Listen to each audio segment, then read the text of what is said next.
Our first guest today will be Anton Pavlovsky, CEO of Headway. So he was originally in finance and investing roles, and then he took a chief product officer role at Genesis Tech, and then became CEO of Headway, a super successful consumer app that I know many of you here might already be users of. So I'd like to welcome on stage Anton and have a chat about the Headway story.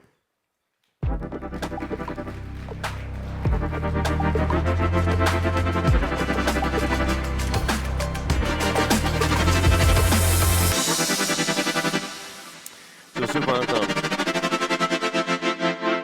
Welcome to Riga. Thank you for having me. Thank you. I understand it's your first time here. Yeah, first time.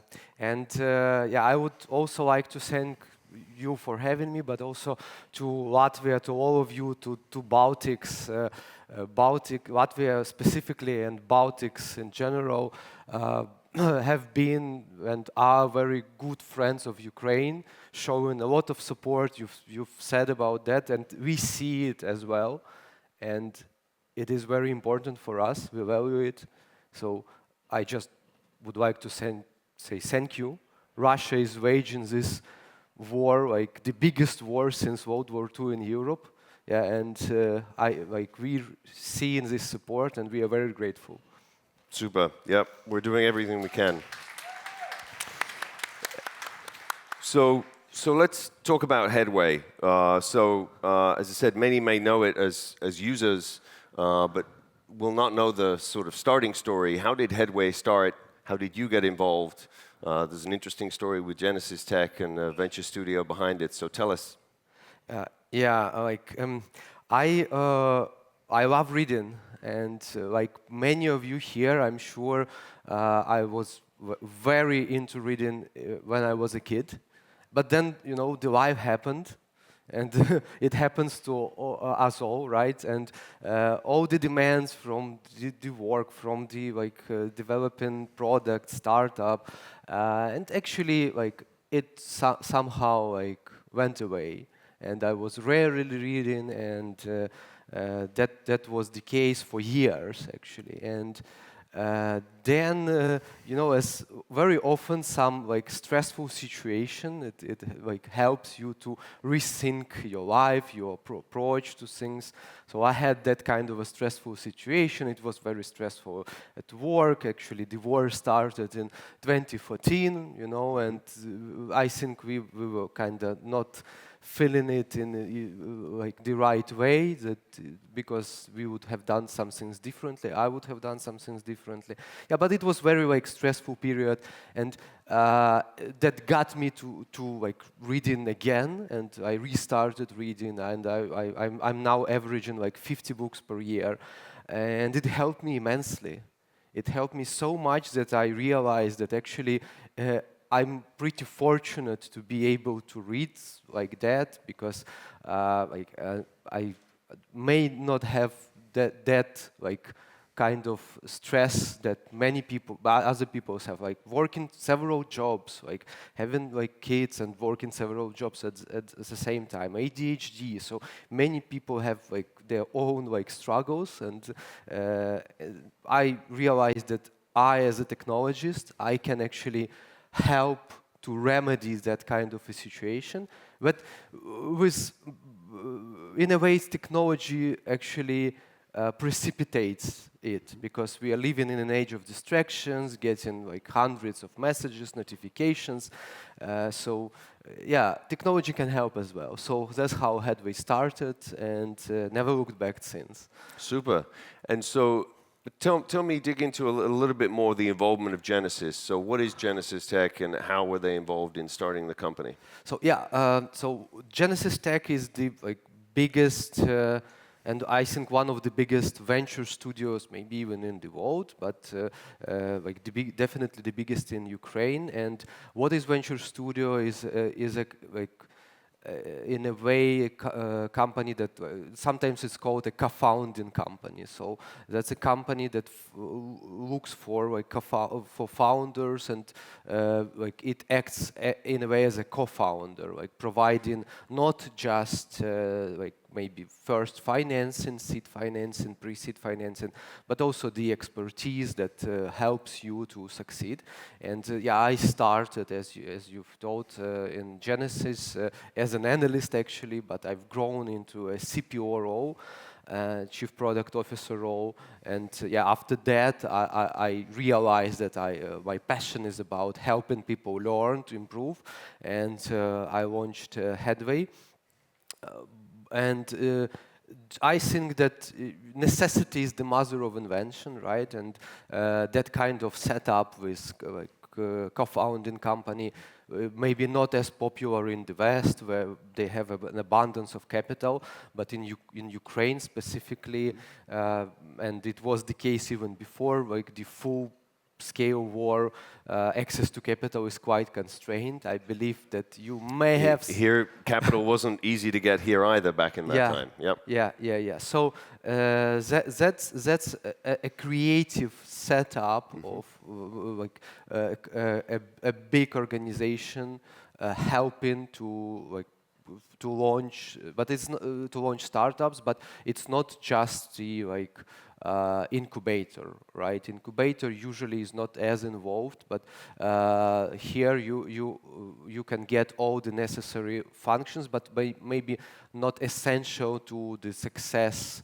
like product development, marketing is essential, but then of course you have to have legal setup, treasury, accounting, all the important functions, of course, and then you have to find an office, right, to sit there, to organize everything. So they took that out of the question, and they provide that. So that was a really good thing, because then you can focus, have a laser focus on product development, on distribution, on making your MVP, and then hitting the milestones. Super. So I read some of the things you've written publicly to try and help other founders learn from your experiences, and one of the things that particularly caught my eye was a piece of advice on founder mistakes, the mistakes founders make. And one of I think the top one in the list you had was ignoring the need to focus on user acquisition from day one. So what did you do on day one, and what's behind this? We all love products, right? Products. Product-led growth, MVP, minimum viable product. So product is everywhere, but it may be misleading. Even if you're starting and all you're thinking about is MVP, then the name may be really misleading, because I need to deliver the product, but actually your MVP is not just the product. Your MVP is the whole business model that you have to think about, and many people actually talk about that, all the lean startup movement, then business model canvas, but many people don't go that way, because it's a lot of work, and it's product is important, then but build it and then they will come. They hope that they'll come. It doesn't work like that anymore. It may have worked before, when the market was not as saturated as it is now, be it App Store, be it Google Play Store, be it web apps as well. So now you have to think about distribution from day one and understand how you get users acquired, what is your growth engine, and build the product out of those assumptions as well, because different growth engine you may need a different product, right? At least some parts of the product should be different. And what was that first growth engine for Headway? So how did you get the first users and grow that? For us, and I believe that you have to start with resource-based approach. So if you have resources available, it's much easier to build something. than without resources. So for us, that was like digital marketing, and I learned it in my previous work before Headway, how to do that, even though I was the chief product officer, but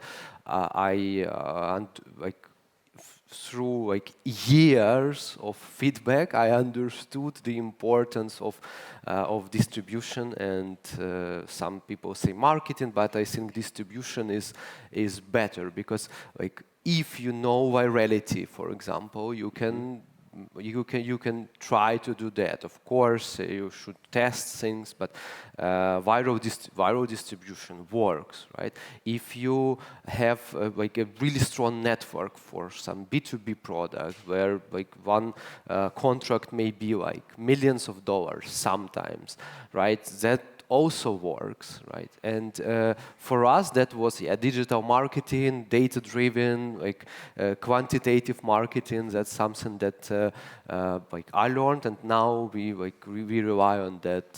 So you started with paid marketing very early on. Yeah, absolutely. So that's our growth engine, and we like optimized the like business, the processes for that. But it would be a mistake, I think, for like some different type of product or a different type of founder who has other resources available and maybe not this resource, because like the that was part of what Genesis brought, was a lot of deep experience in digital marketing. My experience there for almost 5 years before starting Headway, and it took like pretty much all these 5 years to learn the craft, and then I realized that I've done a lot of mistakes developing even after these 5 years. So there is a saying, I can't remember who said that, like that after 5 years you understand what you should have done in the first place. Yeah, exactly.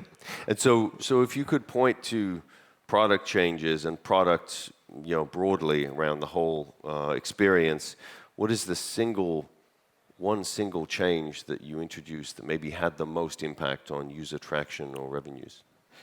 When you added this question, like just like 10 minutes before, and I immediately knew what I will answer, because it's audio. So we books, reading, book summaries, and I love reading, and okay, it makes sense, right, that other people want to read as well, and maybe to find what books to read. That like many people use Headway in that way, and when we added audio, it actually now it's more than half of content consumption, and it was very fast like that. So like the power of empathy, and I believe empathy is very important in building out your team, but also building out your product. And it's not just listening literally to what people say, because then you all know, like Henry Ford said, if you ask people what they want, they will say faster horses. So you have to like dig deeper, and that's how actually Headway product expanded, and that was the birth kind of place of a broader platform that Headway now is. So Headway now is a consumer tech platform revolutionizing lifelong learning. We have 5 products, 130 million users, so 5 products and counting. So we're adding other products. And different formats for different people work. So we added first audio in one of the products, but then we realized that we have to have other products that will deliver learning tailored to the specific need of a specific person. It's not just personalizing, but also the screen real estate on mobile is quite small, and super apps rarely work. They sometimes work, but they actually rarely work, because then the product is really cluttered. So we're developing different products for different verticals. Okay, super. And so the other thing I noticed when looking at some of the thoughts you've posted around startups was a conversation around founder mode. So for those who haven't read it, Paul Graham posted a blog post around founder mode and talked about how founders have a special way of digging deep into their companies, solving whatever problem needs to be solved that day, and in some sense counter to the the management thinking and education that's been around for decades or even 100 years. And so the statement I read that was interesting from you was every employee should act in founder mode. And so I guess I'd like to understand, pick that apart a bit more. So how can every employee be in founder mode when there's only one or a handful of founders? Yeah, like many people took that like founder mode original article in very different ways. So some people said, oh, like it's rebranded micromanagement, and yeah, you know, like smart people can rationalize anything. And for me, how I think that this is a good article, a good advice, but you can take it like too far, like and like not allowing all the creative energy, all the talent that is within your team, with your people. Like hopefully you're working hard to find great people, talented people, and allowing them to thrive, empowering them to actually deliver some solutions that you may have not thought yourself. That's the way to go. So here, my advice would be actually like I can recommend a concept from a book, Turn the Ship Around, but by Captain David Marquette.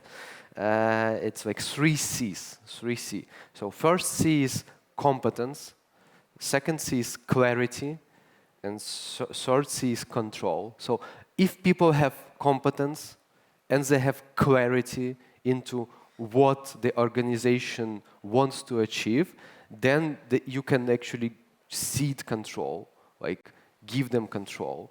And you have to work on each of those. You have to work on like, competence, finding great people, but yeah, that's okay, but you have to develop your people, right? You have to like give constant feedback, and that's one thing. Another thing, clarity, right? So you have to, people have to understand, and you have to give them that understanding, what organization aims to achieve, why, and we have like many cultural artifacts that do that. At first, when you're a small team, of course, you like talk a lot and you work like closely. You have like meetings every week, and you don't have like 5-year plans, 3-year plans. Even sometimes you don't have 1-year plan, right? So you're like fighting for your survival, like as an organization. And of course, the thinking should be quite short term, as like gradually you're like developing like as you mature and as an organization, then you can develop like longer plans. That's about clarity. And then control, of course, you can't like rely on people like you hired someone and like, okay, like you do everything. No, it doesn't work like that. So you develop capability for control as well by constant feedback. It's in a way, it's also like leadership is a muscle as well, right? But it all starts with the belief. So you trust that your people can do it. You trust, because if you don't trust, then the worst thing that can happen is they believe you. They believe you that you don't they are not worthy of your trust. And so I get that. And everything you say makes sense. I guess the argument Paul Graham was making was that sometimes the founder has to go, break the control mechanism that's there and go right down and like fix something, because that is the most urgent thing to fix, and the founder will have a unique viewpoint on identifying this is the problem that needs to be fixed so the company can go forward. And so do you do that? Do you sometimes say, shit, we agreed this is the way to do it, but like now we're doing this differently because I know we need to do this? Yeah, absolutely, but I believe that it's not just the founder that have to do that, because some things may be broken, but not on as a like higher plane. Maybe you can't be everywhere, especially if you have a really big organization. So I think absolutely, sometimes founder and have to like say, okay, let's break it down, let's rewrite it, redo it. But I think that it's not just about the founder saying that. So anyone has to like have this ability to suggest that, okay, this is really broken, let's redo it. And those kind of conversations can happen without founder as well, if people are trusted to lead. And yeah,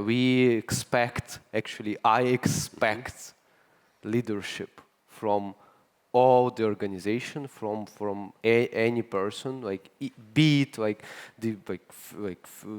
not even graduates. Sometimes we hire like students, work full time, and we trust them that at their like level of like responsibility, which is gradually like going higher and higher as the person progresses.